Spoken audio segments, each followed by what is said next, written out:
Hello everyone, and today I'm going to be showing you how to get the Horion client, as a hack client for Minecraft Bedrock.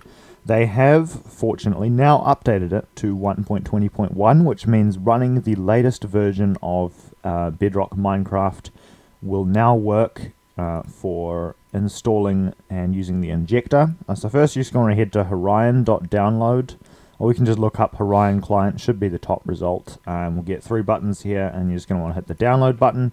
That'll prompt you of where you want to save it. I would just save it to your desktop. I've already done this. As you can see, I've got the little Horion injector over here on the side.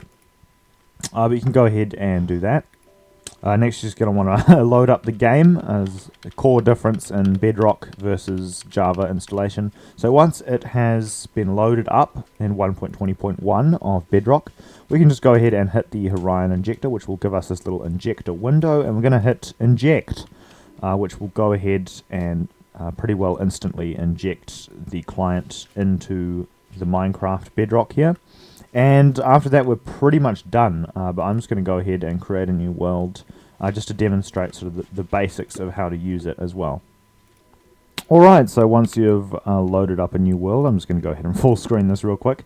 You're going to want to know how to access the hacks menu, and no button is going to open the hacks menu by default when you first install this. You're going to have to press T and type the following command: .bind space and then click GUI space, and then whichever key you want to use to open it. It's probably going to have to be a letter or a number key.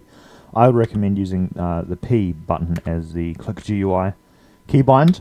Then we're going to go ahead and hit escape, and pressing P will now open up all of the hacks that you can move around by holding left click on the different modules we've got here, and right click obviously will close and open the menus.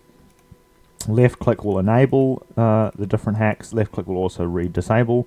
Right click will expand the specific hack within the module, and that's pretty much everything that you need to know. All the hacks are pretty much self-explanatory.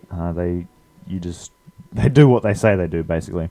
One thing about Horion is it doesn't have the little pop-up menu right next to the thing, so if you want to see what the hack does, there's going to be a pop-up menu in the bottom left-hand corner. You'll see that as I scroll down here, it's going to change, and that will show you what the hack does in a more detailed description.